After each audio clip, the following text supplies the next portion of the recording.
Bene, ben ritrovati con Tele4 nell'approfondimento che segue il telegiornale serale in compagnia del vice direttore Ferdinando Avarino. Buonasera Ferdinando.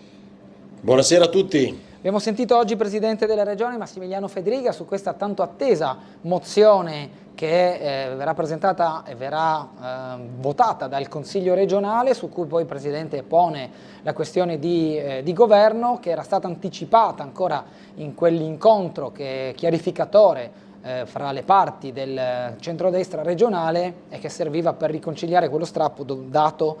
partito dalle dichiarazioni del ministro Ciriani sul tema sanità. Una mozione che in qualche modo vuole conciliare il lavoro da qui in avanti fino a fine mandato, poi c'è una lettura magari politica sottesa che bisognerebbe un po' scoprire. Beh, guarda, sai una cosa Bernardo, oggi con Ring in Veneto abbiamo il sondaggio ovviamente legato ancora alle candidature, si sta un po' definendo qualcosa in più, però c'è l'ennesimo colpo di teatro, cioè un emendamento che è stato presentato da un parlamentare veneto della Lega che chiede il terzo mandato ed è la quarta volta con questo che si tenta di fare qualcosa del genere in Parlamento e tutte le volte sistematicamente è stato bocciato. Noi abbiamo stasera una lunga intervista a Ring all'europarlamentare di Forza Italia, forse anche in odore di candidatura alla guida del centrodestra, magari come appunto candidato presidente in Veneto, cioè Flavio Tosi, leader di Forza Italia. È il Sandra Savino del Veneto, per capire, per spiegarlo ai nostri telespettatori, cioè il capo di Forza Italia. Insomma, lui dice che non andrà divisa la coalizione, il candidato sarà di Fratelli d'Italia in Veneto, che va al voto adesso, non ci sarà il terzo mandato, e questa è l'ennesima farsa, passatemi il termine, che la Lega romano-centrica, la Lega cioè che è rappresentata con i suoi parlamentari a Roma, non romano-centrica la Lega in sé,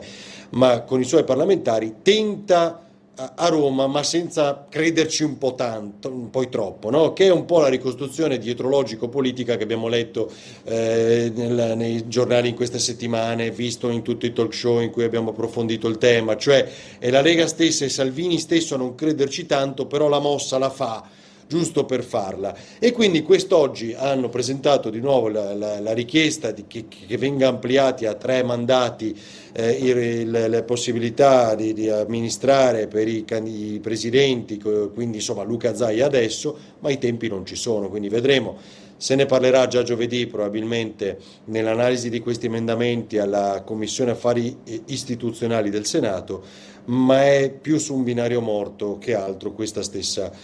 ipotesi.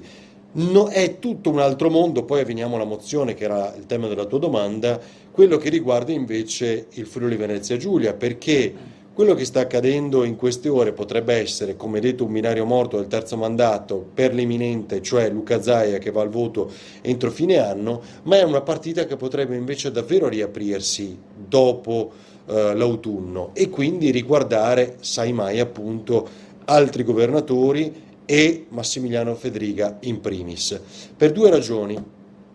La prima è che Luca Zaia ha già fatto un terzo mandato e quindi sarebbe il quarto,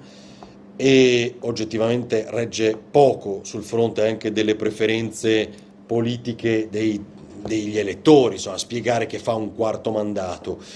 e perché adesso passasse il terzo mandato si aprirebbe questa possibilità anche per Vincenzo De Luca in Campania, e come sappiamo è forse una delle poche cose su cui Giorgia Meloni e Elly Schlein si trovano d'accordo, per 2 ordini di motivi. Il primo, Elly Schlein ha deciso una cosa e quindi non vuole che ci sia un terzo mandato per Vincenzo De Luca, il PD in Campania. Secondo motivo, anche a Giorgia Meloni e al centrodestra va bene che non ci sia un terzo mandato per Vincenzo De Luca in Campania, perché è un candidato molto forte, e quindi insomma sono grandi giochi politici, analisi politiche, situazioni che sta vivendo la politica un po' dimenticate, perché le priorità, l'abbiamo visto, sono diventate ben altre in queste ore, riferire in Parlamento, cosa succede a livello internazionale, il rischio, la tensione che si alza anche nelle basi, per esempio ad Aviano, quindi non solo qua in Veneto, Vicenza e non solo, ma ad Aviano in particolar modo, e il fatto che abbia assicurato prima Crosetto, Giorgia Meloni, poi nelle scorse ore, come nessuno dei caccia che si sono levati in volo, è chiaro, sia partito dalle nostre basi, perché come dovrebbe essere ben noto e condiviso anche dal Parlamento. Insomma, quindi c'è ancora la politica, benché sia stanca e quasi estiva, e quindi i tempi non ci sono, e quindi se ne discuterà forse a settembre, ma di certo ormai sarebbe ben troppo tardi per questo terzo mandato, che sembra un po' sul fronte nazionale, ripeto, diverso per Massimiliano Fedriga in futuro, su un binario morto. Comunque domani scopriremo di più anche sul contenuto effettivo di questa mozione che verrà presentato al Consiglio regionale, e c'è anche molta attesa da parte delle opposizioni, perché in una questione di fiducia anche il modo in cui si andrà a votare manderà un messaggio: astenersi, uscire dall'aula, votare contro, votare a favore. Ci sono esponenti che stanno curiosamente aspettando di capire se questa è una mossa pacificatrice oppure è una tattica per ottenere quella famosa possibilità di dimissione anticipata che permette una rielezione, perché il secondo mandato ufficialmente non si consuma, ma questa è tutta un po' una dietrologia che abbiamo ricostruito in questi giorni. Io non credo nella rottura, non ci credo, non ci credo proprio. Massimiliano Fedriga è amministratore più che politico,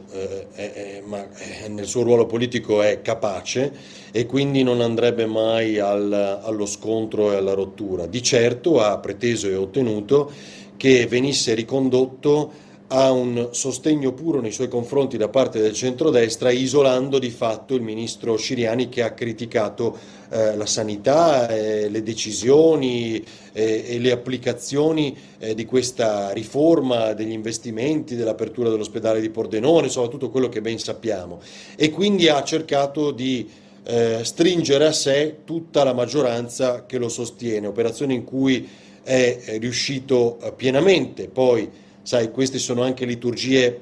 poco comprensibili per chi ci segue da casa, certo, per il certo. cittadino, per l'elettore, quindi è stato più un segnale politico molto chirurgico e netto mandato, insomma, a chi ha criticato nelle scorse settimane, segnatamente il ministro Luca Ciriani. Grazie Ferdinando Varino, dobbiamo chiudere, una buona serata, un buon lavoro. A voi, grazie, buona serata. E una buona serata a tutti i telespettatori, arrivederci.